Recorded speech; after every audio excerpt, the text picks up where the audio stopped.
Hello, welcome to Streamerpalooza. I did this a few months ago, where I just collected a whole bunch of streamer movies that I had seen over an extended period of time. Because primarily the reason being that I knew that I was going to have a week where I wasn't going to get to see a movie in theaters because one, there really wasn't anything that was coming out I felt like I wanted to see, and two, I wasn't going to be able to get to a theater to see anything new anyway. So, I got six. The last time it was five. There were five streamer movies. This time, add one more for six. That's right. We got six streamers coming at you hot and heavy on the main stage right now, ladies and gentlemen. We've got Wake Up Dead Man. Technically the title of the movie is Wake Up Dead Man, A Knives Out Tale, or Mystery, A Knives Out Mystery. I am dropping the A Knives Out Mystery part because Rian Johnson, the writer director of the Benoit Blanc movies, has said he hated that they would tack on Knives Out onto it because the first movie was Knives Out, and like, so calling it, and it's just these aren't sequels. It's just it would be like the Agatha Christie movies being called like the first, let's say the first one is Murder on the Orient Express, and then it would be Death on the Nile, a Murder on the Orient Express mystery. It's just stupid, and Rian Johnson says it's stupid. And so anyway, long story short, we're calling it Wake Up Dead Man. All right. So it's an ensemble murder mystery. I'm just going to go straight in order of and obviously Daniel Craig is back as Benoit Blanc. We've got Josh O'Connor playing the primary sort of character / suspect, Father Judd. And then there's Glenn Close. There's Josh Brolin, who it's no mystery. You've seen in the trailer, Josh Brolin plays the Monsignor at a church, and he is the dead man in reference in the title. Mila Kunis plays a local sheriff who calls in Benoit Blanc for assistance. It's Jeremy Renner, it's Kerry Washington, it's Andrew Scott, it's Kaylee Spaney, and those are and Thomas Hayden Church. Those are the right, and I'm sorry, and Daryl McCormick. I wanted to stop before Jeffrey Wright because Jeffrey Wright is in the movie for like a total of like 15 minutes, but he's fucking not even like 10 minutes, maybe 5 minutes. But he's Jeffrey Wright, and so he's awesome. But he kind of plays the bishop of the archdiocese where Josh Brolin and Josh O'Connor serve, and so So first of all, the Knives Out movies. The first one came out in theaters. It was really one of the biggest theater releases that Netflix ever did, and it did amazingly. And then the next two, Glass Onion and Wake Up Dead Man, got like extremely limited theatrical releases, and like I needed to go see it at like 1 o'clock, 30 minutes away from where I live, and I'm just like, I can't make it. So I'm going to wait for to come out and stream. It just came out on streaming this past week. And look, it's a Benoit Blanc mystery. You know what you're in for, murder mystery. You know what you're in for. Josh O'Connor plays the lead by far and is phenomenal. Obviously I don't want to give too much away about this at all. Beyond just saying that in classic Benoit Blanc murder mystery and ensemble cast mystery, like everybody's really good.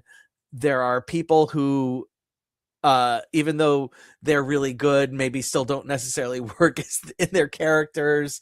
And the example there being not Jeremy Renner, but Andrew Scott, who is one of the suspects.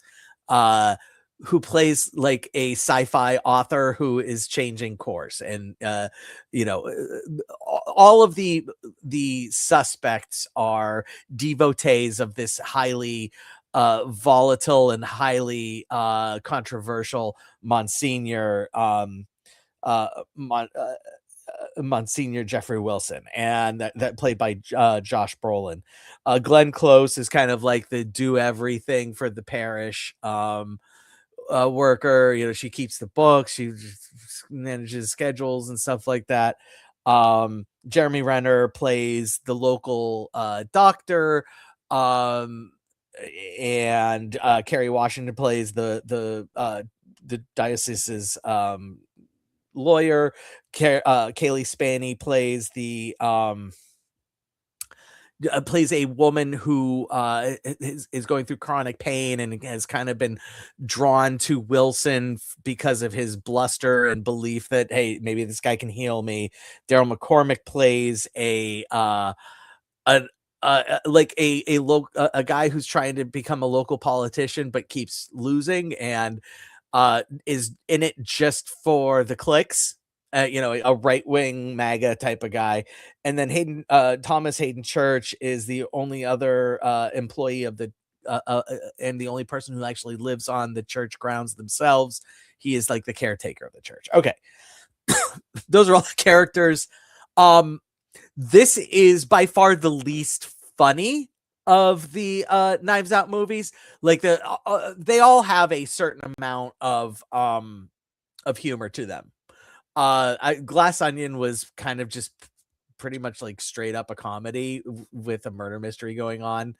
The first Knives Out was just, you know, propulsive and interesting and just worked on every level. And here we have something that's more Wake Up Dead Man. We have something that's a little more contemplative, something that's a little more you know, introspective. And you know, Josh O'Connor plays this priest who is a genuinely good person who's trying to genuinely do good within the parish, and people are just fighting him, not both literally and figuratively. People are just fighting him because they trust the other guy, and the other guy is you know, just a terrible influence, but he is so charismatic, and you know, Father Judd doesn't have the charisma to overtake the Monsignor, and so the Monsignor just kind of poisons him in his attempt to keep control of the parish. And it unfolds and it resolves itself, and it's fantastic. Like, it's just really good. You know, it's a classic Knives Out. Like, I don't know, you know, you know, don't come into this one expecting the humor from Glass Onion. Don't come into this one expecting the sort of the mystery that plays out from the first one, where it's really fascinating. You know, oh my goodness. The Armis from the first one is just, you know, she's so likable, and it's so interesting to see her wrapped up within this mystery, and because of how likable she is. And Josh O'Connor, you know, the Armis is likable. Josh O'Connor is just a fantastic actor. And so here, and it's really interesting to see him not wrestle with his faith, because he doesn't wrestle with his faith, but he is frequently reminded of his faith. And it's really genuinely interesting to see somebody, like, quite frankly, it's just like interesting to see like a dude who's a religious figure who's not wrestling with his faith, because that's kind of like the common trope you get in movies. He's not wrestling with his faith at all. What he's wrestling with is being human within his faith and being human and reconciling the good that he can do for people who don't want it. And it's just the really interesting part aspect of this one isn't the mystery. It's not super funny, but the dynamic, the dynamic of Father Ted and with his parishioners, and I really enjoyed that. And you know, this is just four tacos, man. Here at Real to Real Talk. Oh, I forgot to mention. See, here at Streamerpalooza, we sometimes skip ahead a little bit and apologize. Here at Real to Real Talk, instead of doing stars, we do tacos. And if we feel like something deserves a little extra kick, we'll add guac rather than doing half a taco. Why? Because nobody eats half a fucking taco. So we're doing 4 tacos for Wake Up Dead Man. I just want to really okay. Next up. All right. So hope you enjoyed the main stage. Well, next up, we've got 3 acts coming up on the Oscar stage. That's right. We've got 3 Oscar hopefuls. And they're all 3 Netflix movies, which is weird. The first one is Nouvelle Vague. And Nouvelle Vague is a movie from Richard Linklater. It is the story of the making of the movie Breathless, which is a movie from Jean-Luc Godard. It was his first feature film. Jean-Luc Godard being one of like 4 or 5 key primary devotees of the French New Wave, and Godard and Truffaut and a few others. Godard and Truffaut being the 2 biggest ones. All of these people were not filmmakers. They were actually critics, and they wrote for a premiere magazine type of thing, in Paris, and decided, I'm going to make movies because I think that there's a more interesting way to do this. And so this is almost like film, like what would we call it? We would call it a biopic about Jean-Luc Godard while he's making the movie, and just fascinating. Like, obviously it's in French for about 90% of the time, except for Zoe Deutsch, who plays the female lead in the movie Breathless, who also happens to be an American, Jean Seberg. And Jean Seberg, had made a couple movies for Sam Peckinpah, and it was beginning to become famous, but also kind of wanted to do something a little less commercial. And so she had married a French dude, is in France, wants to be in a movie with one of Truffaut's movies, but ends up in this movie from Jean-Luc Godard. And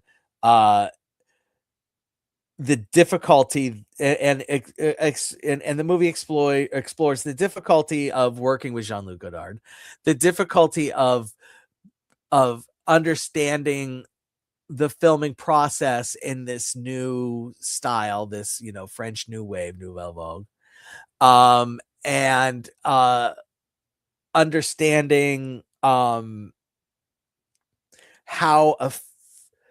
the movement changed filmmaking. And because he doesn't have a script, on the start of shooting day one, and he doesn't force his actors to by and large follow say specific lines. And it's very much like, well, we're going to film whatever we kind of feel like filming today and whatever strikes us, and we don't know exactly where the story's going, but we have a general outline. Breathless. So I actually did watch Breathless ahead of watching Nouvelle Vague, and it's like, you would watch it from 1960 and you would say, oh, it's a film noir, but it's a film noir that is clearly and obviously going in a new direction, and it's taking aspects of film noir and some other important moments in film history, the Italian Italian neorealism movement. Rossellini is actually in Breathless, and so we get to meet Rossellini in Nouvelle Vogue as well, and it's a really interesting movie. Linkletter had a earlier movie come out this year called Blue Moon, and I reviewed that. I don't think that this is as a film, as a viewing experience. I would much rather revisit Blue Moon. That one featured the guy from Black Phone, and The Purge. Anyway, it's it's not the narrative is obviously not quite as compelling, just because that's the point. That's not, like the French New Wave. It's not narrative driven. Okay, so that tracks. But the performances are just as good. I mean, like everybody's fantastic. The two of the three leads, the dude who plays Jean-Luc Godard and the dude who plays the male lead in this movie, hadn't really done much of anything before. Like, and so it's and it felt like the casting was just like, we need to find people that look exactly like the people from the time, and they do a really good job of that. I mean, and like, it was really kind of fun to see the things happening in the movie that happened in the movie. It was a lot. It was a great exploration. But of the two, if you're only going to be able to watch one Linklater movie this year, I would choose Blue Moon, but I also wouldn't sneeze at this. It's getting 4 tacos. And it's also way easier to access because it's on Netflix. So I definitely recommend it. It's 100% worth watching. Our next movie is Train Dreams. And it's still playing, also playing on the Oscar stage. Train Dreams is a movie that was sort of it comes from Chris Bentley, who was the writer of Sing Sing, and it was produced by Joel Edgerton, and is stars Joel Edgerton. And so, the dude who made Sing Sing, I'm in. Joel Edgerton, okay, he can be good. He can be good. But they get together for this, and this is actually based on a novel. And this is a beautiful movie. This is just a man, I hope it gets nominated movie. This is one that is a little, there is a narrative, but it's not narrative based. This is definitely two things: a character study and a time and place study. Okay, so we follow Joel Edgerton's Robert Grenier, who is a frontiersman. Like, he spends logging season logging, and he uses the money he makes from logging to just live out his days until the next logging season. And he lives in he builds his own log cabin, and he falls in love with Felicity Jones. And so the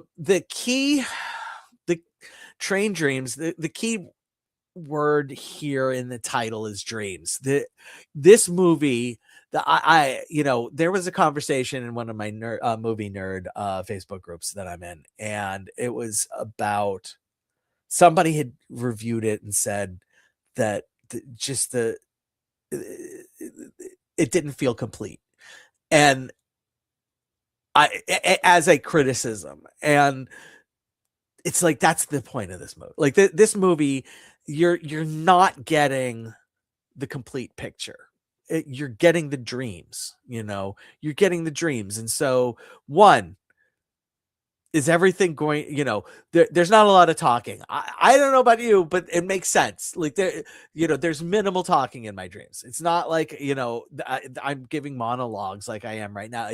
It's just, I'm forgetting things to say, and I lose my voice completely in my dreams more often than actually, having conversations. Two, you're not getting a complete picture. And the analogy that I used was, imagine a flag. Okay.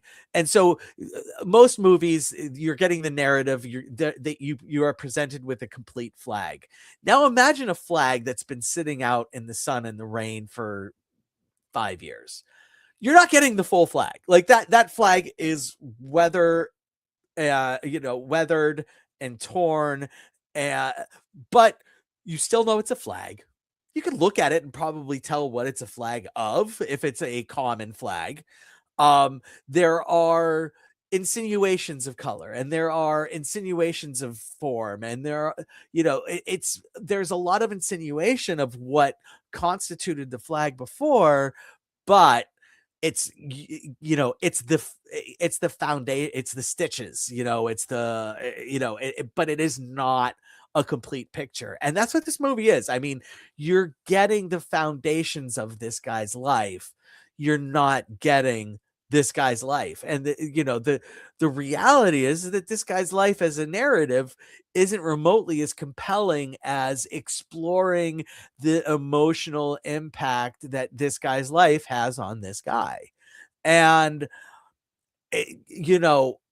from that standpoint, just recognizing what this movie is trying to present to you, it's 100% captivating. I would the one of the interesting choices. Now, my understanding about the book is that it's kind of like Catch-22, where it just hops from time frame to time frame to time frame to time frame, and then by the end of the story, there are common sinews that connect everything to understand where everything fits within the time frame, but they're not telling you, and the movie presents everything not exactly in the time frame that in the time order that it happens, but pretty darn close. Like it's more flashbacks, like in memories of something that happened in the past, rather than here's a scene from the past, and I almost think it would have been, I think it would have been really interesting if they had chosen to present it that way. That doesn't diminish the film in one shape, in one iota. It's still extremely compelling, and visually it's just an absolute smorgasbord of deliciousness. And then emotionally difficult, but 100% satisfying. Like the I would compare it from an emotional standpoint to the one from the Norwegian guy. Hold on. Worst person in the world. Just give me a second. I will get there. From Joachim Trier earlier in the summer. It was Sentimental Value, not early in the summer, early in the fall. So I would compare it to Sentimental Value in that you're really watching this movie for the emotional impact, and the emotional impact is heavy, but it's not like as just wrenching as Sentimental Value is. It's very much just real. It just feels real. Say like Hamnet is very similar. But Hamnet is such an emotional kick in the crotch, whereas this is just you see that weathered flag and you're like, God, I fucking love how old that is and how beautiful it must have been. and how simple it is too. And that's Train Dreams. Train Dreams is an easy 5 taco for me. I love this movie. I love this movie. I hate that it's on Netflix because I know I'm never going to revisit it again, but I hope that I do. I did genuinely love it. All right. Next on the Oscar stage, we have Jay Kelly. All right. So Jay Kelly, I'm going to say, and this is not a criticism, this is just a reality. Jay Kelly is the most Oscar baity of the 3 movies playing on the Oscar stage. And uh this is from Noah Baumbach. So automatically, like, Noah Baumbach, okay, well, we're going for Oscars.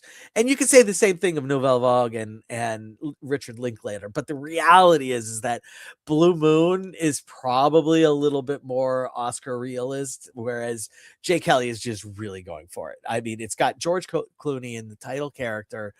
And, if it weren't for Leo, you would say, hey, he's right. He's in the mix. Like, if you pluck Leo from One Battle After Another out of this, for the movies that I've seen, if the betting odds would be pretty stacked together among like 4 or 5 different guys right now. And then I haven't seen Marty Supreme yet, and I understand Timothée Chalamet is really good in that.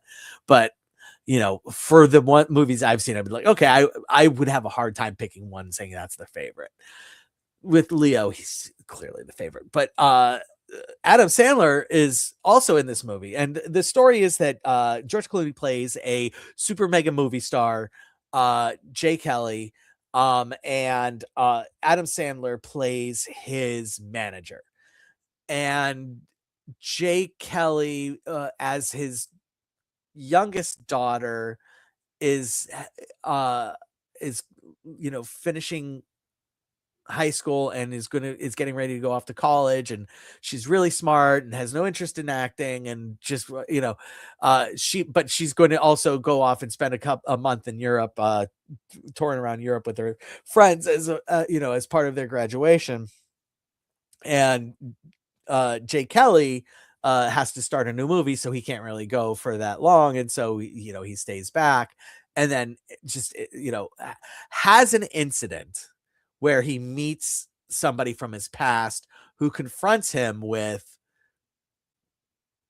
his stardom and has an existential crisis, and so tours Europe with his daughter, or chasing after his daughter basically, and then catches up and with his daughter tours Europe while having the existential crisis. And Adam Sandler has to accompany him because he's his manager, and that's what the manager does. And also Jay Kelly is super worldwide famous, and also is completely unreliable in order to live his own life.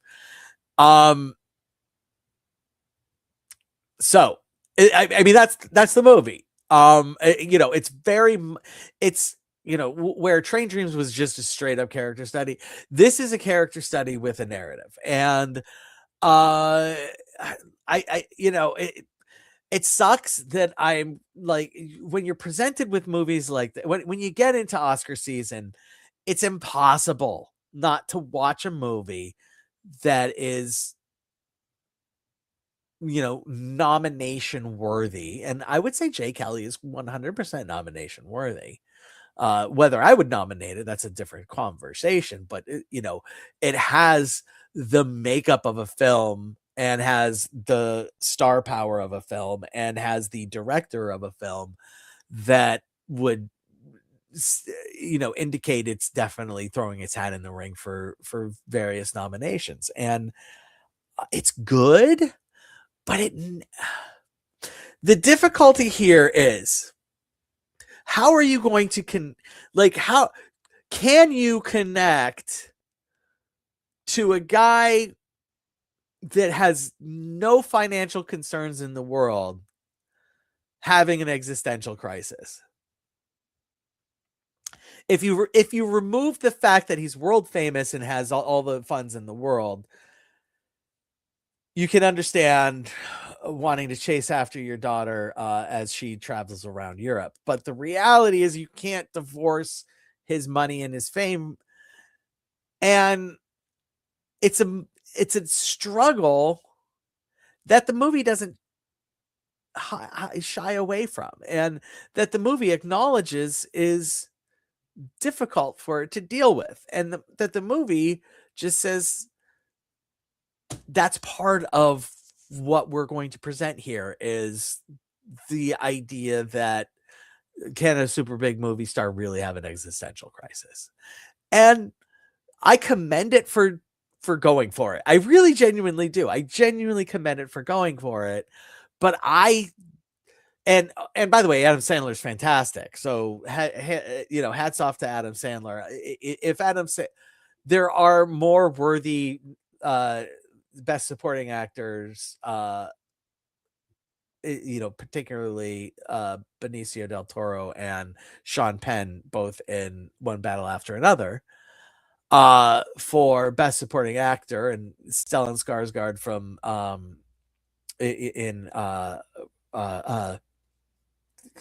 the movie that we were just talking about, but not the one I was reviewing, Sentimental Value. But if like Adam Sandler won, like, I hope he gets nominated. First off, I genuinely hope he gets nominated because he's fantastic in this. And if he won, I'd be like, okay, that's cool. Like, but ultimately the movie is very good. Very good, very good. I would be happy to watch it again, but also doesn't have the heft of some of these other movies that we're talking about. Ultimately, it's a 3 taco plus guac movie. And that's really good. Good for you, Jay Kelly. The last line of Jay Kelly is, for as good as the last 20 minutes of Hamnet is, and it's the best final 20 minutes of a movie that I can remember in a very, very, very long time. The last line of Jay Kelly is just as perfect. Next up, The Family Plan 2. All right, we are now off the Oscar stage here at Streamerpalooza 2. We are now over on the Red One Memorial Christmas stage,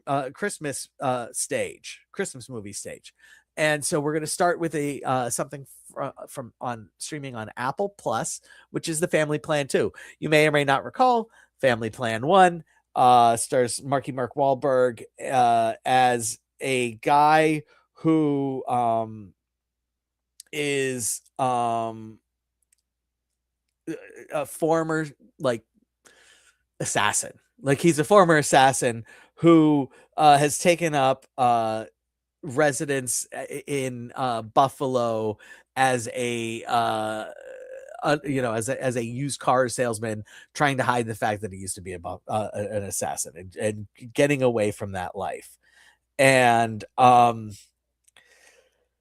he's married to Michelle Monaghan, and they have a son and a daughter, and there are 2 sons and a daughter, and a family. And so in the first one, his past catches up with him, and in the second one, guess what? His past catches up with him again. Kit Harington plays the bad guy in this. The first movie I liked in spite of myself, and I probably gave, I don't remember exactly what I'm pretty sure I gave it 3 stars. And it was very much a situation where the movie 100% worked for what it did. Actually, I gave it 3.5 stars. I really liked the first one. All right. It worked for what it did. And it was a good movie. Like, I genuinely liked the first one. I enjoyed it. It was just a lot of fun. This one is still fun, but it's not as good as the first one. Like, and so I'm glad that I gave the first one 3 stars plus guac, because or 3 tacos plus guac, because I would have had a hard time giving this one 3 tacos if I had only given the first one 3 tacos, because this one just is not as good on every level, but also still better than most movies that you'll see, you know, and still totally works and is still fun and is still worth watching. And it's a Christmas movie, so you can pop it in anytime you want at Christmas time because it's a Christmas movie. And so, yeah, I kind of gave it away, but this is a Three Taco movie. The last movie I'm doing is on Prime. The movie's called Oh What Fun. Okay, so Oh What Fun, streaming on Prime, stars Michelle Pfeiffer, Dennis Leary, Felicity Jones pops up again. By the way, Felicity Jones was much better in Train Dreams. Like and I don't think I'm going too far off the handle to say that. Chloe Grace Mertz, who and Dominic Sessa, who are the children of Michelle Pfeiffer, adult children of Michelle Pfeiffer and Dennis Leary. Dominic Sessa, you may remember him from The Holdovers. He had never been in a movie before, and then he popped up in The Holdovers last year and was a big hit. And then just everybody or 2 years ago, and everybody was like, "Oh, we got to get him in our movie," because he was really freaking good in The Holdovers. We most recently saw him in the Now You See Me, Now You Don't sequel. And this is a classic Christmas movie trope of the family that is trying to be perfect or, but is anything but, and can they survive the holidays? And,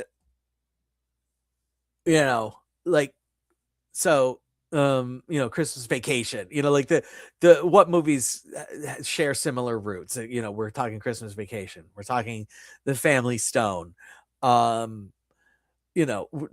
talking Christmas with the Cranks, maybe even like Santa Claus, less Santa Claus, more the ones that I'm talking about. Now, so okay, cool, interesting. That can be fun. That can work. You just mentioned two of those three movies that you mentioned are actually excellent Christmas movies. Yes, they are. But why do they work? Christmas movies that feature families that don't have a good time at Christmas time work for several reasons. One, first and foremost, they ultimately do get to have a good time at Christmas. Like Christmas is saved, and that's one thing.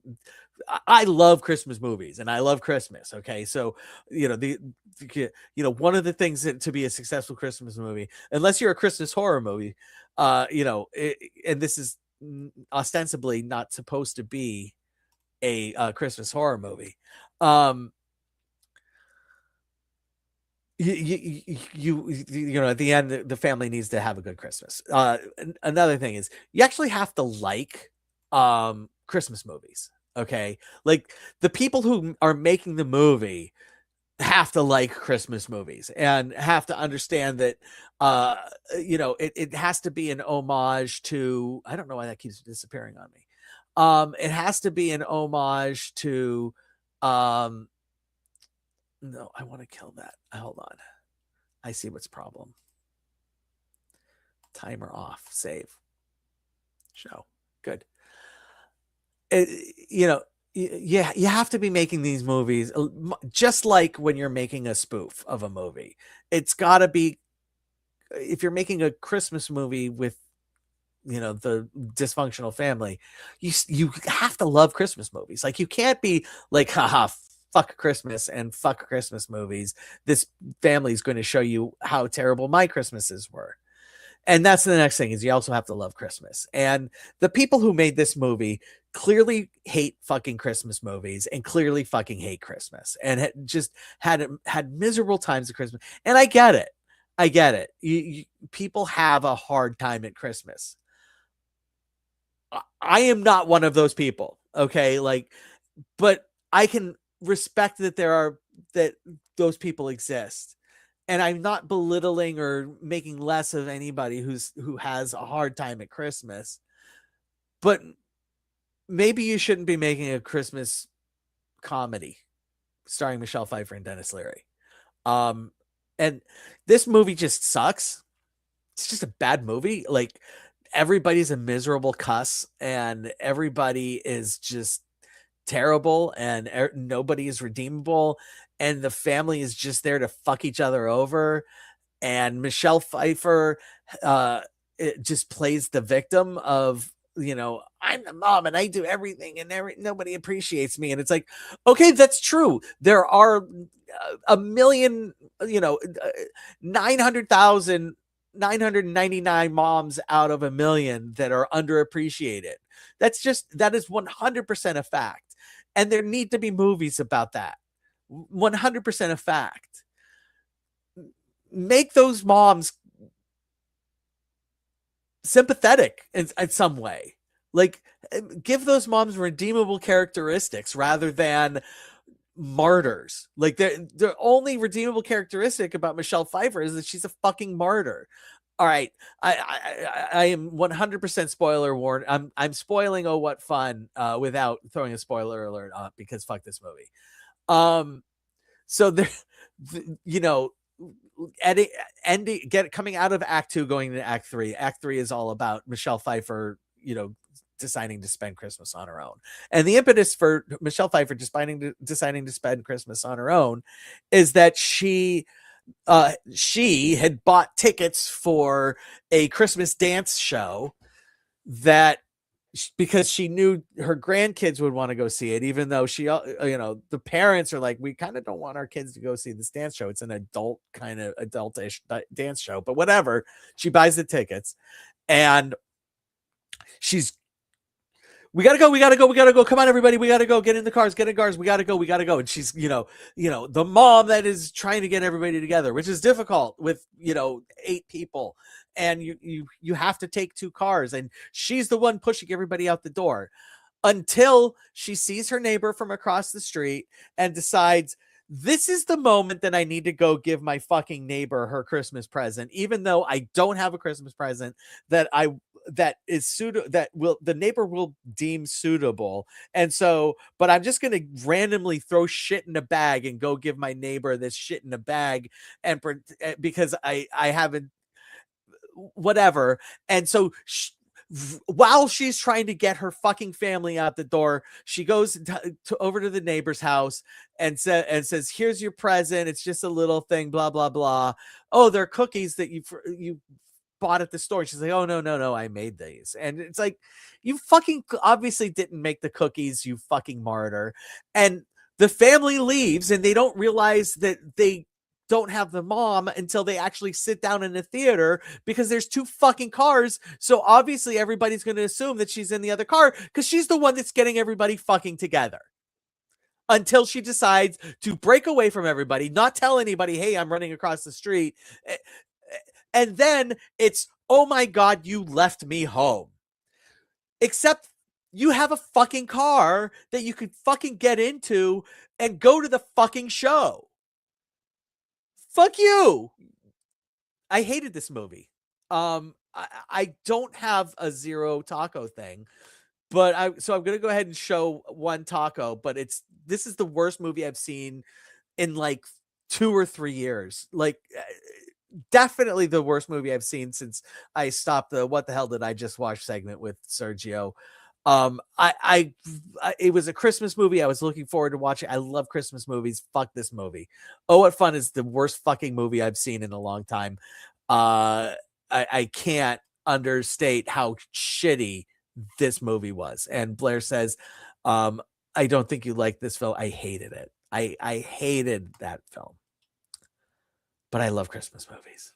So I'm going to go watch one right now. Make myself happier. Probably Christmas Vacation. What do you think of that?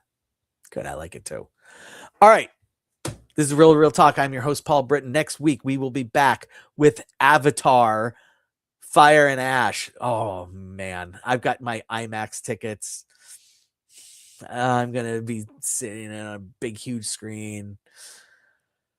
I could not be more excited. So we will see you next week. Bye, everybody.